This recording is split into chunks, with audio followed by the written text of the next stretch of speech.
दिल्ली में प्रदूषण की बड़ी समस्या, बीजेपी ने आते ही लिए बड़े एक्शन। क्या दिल्ली में खत्म होगा प्रदूषण? देश की राजधानी दिल्ली में भारतीय जनता पार्टी की सरकार बन गई है और बीजेपी ने ताबड़तोड़ फैसले लेने भी शुरू कर दिए हैं। बीजेपी ने दिल्ली में एक बड़ा फैसला लेते हुए सबको चौंका दिया है, जिसमें कहा कि 31 मार्च से पुराने वाहनों को पेट्रोल नहीं दिया जाएगा। क्या ये आपको पता है? तो चलिए पहले आपको खबर के बारे में बताते हैं और फिर जानेंगे कि आखिर ये फैसला क्यों लिया गया है और क्या इस फैसले से ये काम पूरा होगा या नहीं। 31 मार्च के बाद दिल्ली के पेट्रोल पंपों पर 15 साल से अधिक पुराने वाहनों को ईंधन नहीं दिया जाएगा, यानी पुराने वाहनों को पेट्रोल देना सरकार बंद कर देगी। 1 अप्रैल से ये नियम लागू होने वाला है। इसके लिए एक विशेष टीम का गठन भी किया जाएगा जो ऐसे वाहनों की पहचान करेगी। दिल्ली सरकार के पर्यावरण मंत्री मनजिंदर सिंह सिरसा ने शनिवार को अधिकारियों के साथ एक बड़ी बैठक की, लेकिन सवाल उठता है कि क्या इससे दिल्ली में प्रदूषण खत्म हो जाएगा? ये जानने के लिए जरूरी है कि आखिर दिल्ली में प्रदूषण किस किस वजह से और कितनी मात्रा में फैल रहा है। आइए जानते हैं, लेकिन उससे पहले सुनिए पर्यावरण मंत्री मनजिंदर सिंह सिरसा ने प्रदूषण को लेकर क्या बताया। एनवायरमेंट दिल्ली का सबसे बड़ा इशू है। दिल्ली के अंदर हवा गंदी है, पानी गंदा है। आज बहुत मैराथन मीटिंग हुई, लगभग 3-3.5 घंटे, जिसमें हमने ये जानने की कोशिश की कि बीमारियां क्या हैं और उसके समाधान क्या हैं। तो सबसे बड़ी पहली बीमारी ये पता चली कि पिछली सरकार ने एक भी कदम नहीं उठाया दिल्ली की पोल्यूशन को कम करने के लिए, चाहे वो पानी का पोल्यूशन हो चाहे हवा का। मैं आज जो बात करूं केवल हवा के पोल्यूशन की बात कर रहा हूं। एयर पोल्यूशन पे हमारी बैठक थी। अभी तक जो हमने फंड्स उनको दिए हैं उसको कभी यूटिलाइज किया ही नहीं गया। हजारों करोड़ रुपया एज इट इज पड़ा हुआ है जिसको नहीं किया गया। अभी हमने बहुत सारे आज पैरामीटर्स को तय किया है जो आने वाले दिनों में हम इंप्लीमेंट करने जा रहे हैं। 3 विषय हैं दिल्ली में। एक, पोल्यूशन जो है वो डस्ट पोल्यूशन है। दूसरा पोल्यूशन वो व्हीकल से पोल्यूशन दिल्ली के अंदर हो रहा है, इन चीजों के, और तीसरा पोल्यूशन जो है वो भी कंस्ट्रक्शन से रिलेटेड है। तो तीनों पोल्यूशन के ऊपर काम करने के लिए जितने व्हीकल मॉनिटरिंग हो रही है वो भारत 6 के बिना आ नहीं सकते थे, लेकिन आ रहे हैं। किसी को पता नहीं कितने व्हीकल कौन से आ रहे हैं, इसकी जानकारी नहीं है। इसी तरह दिल्ली के अंदर जो पैसा हमने दिया था इनको वो था कि पानी के स्प्रिंकलर्स आ सकें। ऐसी मशीन हमारे जो स्वीपिंग मशीन्स हैं वो मैकेनिकल स्वीपिंग मशीन्स हों, क्योंकि जब झाड़ू से करते हैं तो उसका डस्ट पार्टिकल्स के अंदर वो जुड़ता है, उसके ऊपर भी कोई काम नहीं किया गया। तो आज हमने जो बड़े 4-5 फैसले लिए वो ये हैं। एक, जितने 15 साल पुराने व्हीकल हैं उन व्हीकल्स को 31 मार्च के बाद तेल देना बंद कर दिया जाएगा। हम अपने ऐसे गैजेट्स लगा रहे हैं पेट्रोल पंप के ऊपर जो लगभग 80% पेट्रोल पंप पर लग चुके हैं। 31 मार्च तक 100% पेट्रोल पंप से लग जाएंगे। उसके बाद 15 साल पुराने व्हीकल को हम आइडेंटिफाई करेंगे और उसको कोई फ्यूल नहीं मिलेगा। आज ही हमारी सरकार इसकी जानकारी पेट्रोलियम मिनिस्ट्री के माध्यम से देगी कि आप कोई भी पेट्रोल पंप ऑनर जो है, मालिक जो है, वो 15 साल पुराने व्हीकल को डीजल पेट्रोल नहीं दे सकता। दूसरा, 15 साल पुराने जितने व्हीकल्स हैं उनको आइडेंटिफाई करने के लिए हम एक टीम बना रहे हैं जो उनको आइडेंटिफाई करेगी और उनको लाकर दिल्ली में नाउ एंटर कर सके और दिल्ली से बाहर निकाले जा सकें। इसके लिए हमारी टीम अलग से काम करेगी। दिल्ली यूनिवर्सिटी स्टूडेंट्स को हम इसमें रोप इन कर रहे हैं। हमारी कोशिश ये है कि जो 25,000 से 30,000 स्टूडेंट्स जो यूनिवर्सिटी के अंदर है, हर साल उनको प्लांटेशन ड्राइव में अपने साथ जोड़ा जाए।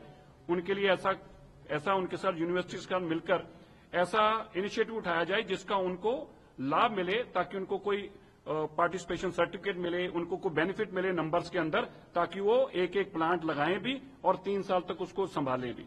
आइए अब जानते हैं दिल्ली में प्रदूषण किन किन कारणों से और कितनी मात्रा में फैल रहा है, जिसमें वायु प्रदूषण, जल प्रदूषण, वाहन प्रदूषण, निर्माण कार्यों से हो रहा प्रदूषण, फैक्ट्रियों और कारखानों के कारण प्रदूषण, पराली जलाना या फिर पटाखे से होने वाला प्रदूषण शामिल है। सबसे पहले बात करते हैं वायु प्रदूषण की। जी हाँ, वायु प्रदूषण पर केंद्रीय प्रदूषण नियंत्रण बोर्ड द्वारा 25 फरवरी 2025 को जारी आंकड़ों के मुताबिक देश में दिल्ली की हवा सबसे खराब है, जहां वायु गुणवत्ता सूचकांक 247 रिकॉर्ड किया गया। अगर 25 फरवरी से देखें तो दिल्ली में प्रदूषण के स्तर में 39 अंकों का इजाफा हुआ है। CPCB के मुताबिक दिल्ली में प्रदूषण का स्तर सर्दियों में 50% तक बढ़ जाता है, खासकर पराली जलाने और मौसमी परिस्थितियों के कारण। अब बात करते हैं वाहन प्रदूषण की। दिल्ली को प्रदूषित करने में परिवहन क्षेत्र का हिस्सा अहम रहा है। वायु प्रदूषण के प्रमुख स्रोतों में वाहनों का योगदान सबसे ज्यादा है। Centre for science and environment यानी कि CSE के एक विश्लेषण के मुताबिक दिल्ली के प्रदूषण के लिए स्थानीय कारक सबसे ज्यादा जिम्मेवार हैं और स्थानीय कारकों में वाहनों से होने वाले प्रदूषण की मात्रा आधे से भी अधिक यानी कि 51% की हिस्सेदारी है, जो अपने आप में एक चौंकाने वाली रिपोर्ट है। बात करें दिल्ली के 2023 से 24 के आर्थिक सर्वेक्षण के मुताबिक शहर में कुल वाहनों की संख्या लगभग 79 लाख है और 2023 से 24 के दौरान लगभग 6.5 लाख नए वाहन पंजीकृत किए गए। इसके बाद बात करते हैं जल प्रदूषण की। दिल्ली में जल प्रदूषण एक गंभीर समस्या है, विशेष रूप से यमुना नदी की। दिल्ली में प्रदूषण नियंत्रण समिति यानी कि DPCC के मुताबिक शहर के 122 नालों का अपशिष्ट यमुना में प्रवाहित होता है, जिसमें से नजफगढ़ नाला अकेले 80% प्रदूषण के लिए जिम्मेदार है। पिछले 8 सालों में यमुना नदी में प्रदूषण का स्तर मानो दुगना हो गया है, जो नदी के स्वास्थ्य के लिए गंभीर खतरा है। अब जानते हैं निर्माण कार्यों से होने वाले प्रदूषण के बारे में। दिल्ली में वायु प्रदूषण के प्रमुख स्रोतों में निर्माण कार्य एक महत्वपूर्ण भूमिका अदा करता है। निर्माण गतिविधियों से उत्पन्न धूल और सूक्ष्म कण PM10 और PM2.5 वायुमंडल में मिलकर वायु गुणवत्ता को प्रभावित करते हैं। कई रिपोर्ट के मुताबिक निर्माण कार्यों से उत्पन्न धूल दिल्ली के कुल प्रदूषण में 10% से लेकर 30% तक योगदान करती है। ये प्रदूषण स्वास्थ्य पर प्रतिकूल प्रभाव डालता है। फैक्ट्रियों और कारखानों से प्रदूषण के बारे में बताएं तो दिल्ली में औद्योगिक गतिविधियां, जिनमें फैक्ट्रियां और कारखाने शामिल हैं, वो भी वायु प्रदूषण में योगदान करती हैं। उदाहरण के लिए CSE के अनुसार स्थानीय स्रोतों से होने वाले PM2.5 प्रदूषण में उद्योगों का योगदान करीब 11% का होता है। पराली जलाने से प्रदूषण के बारे में बताएं तो दिल्ली में वायु प्रदूषण के स्तर में पराली जलाने का योगदान समय और मौसम की स्थिति और हवा की दिशा के मुताबिक बदलता रहता है। उदाहरण के लिए पिछले साल 23 अक्टूबर से 30 नवंबर के बीच दिल्ली के PM2.5 स्तर में पराली जलाने का योगदान 26 दिनों में 15% से ज्यादा रहा, जिनमें से 14 दिनों में यह 20% से भी ज्यादा था। तो अब वहीं पटाखे जलाने से प्रदूषण के बारे में बताएं तो पटाखे जलाने से दिल्ली में वायु प्रदूषण में वृद्धि होती है। उदाहरण के लिए पिछले साल 2024 में दिवाली के दौरान पटाखों पर प्रतिबंध के बावजूद व्यापक रूप से आतिशबाजी की गई, जिससे वायु गुणवत्ता सूचकांक यानी कि AQI खतरनाक स्तर तक पहुंच गया था। ये सभी आंकड़े तो आपने जान लिए, लेकिन सवाल उठता है कि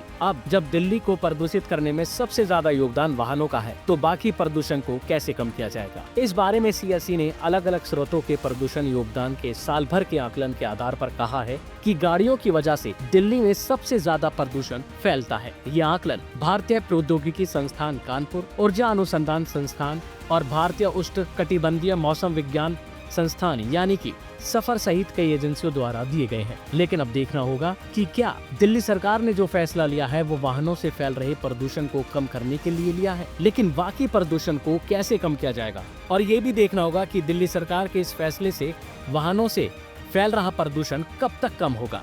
इस बारे में फिलहाल अभी कुछ नहीं कहा जा सकता। अभी के लिए फिलहाल इतना ही। बाकी अपडेट के लिए बने रहिए हिंद फर्स्ट के साथ। इस तरह की और वीडियोस देखने के लिए हमारे YouTube चैनल को सब्सक्राइब करें, बेल आइकन दबाना ना भूलें। यदि आप हमारा ये वीडियो Facebook पर देख रहे हैं तो पेज को लाइक और फॉलो जरूर करें। हमारे अन्य सोशल मीडिया पेजेस से भी जुड़े।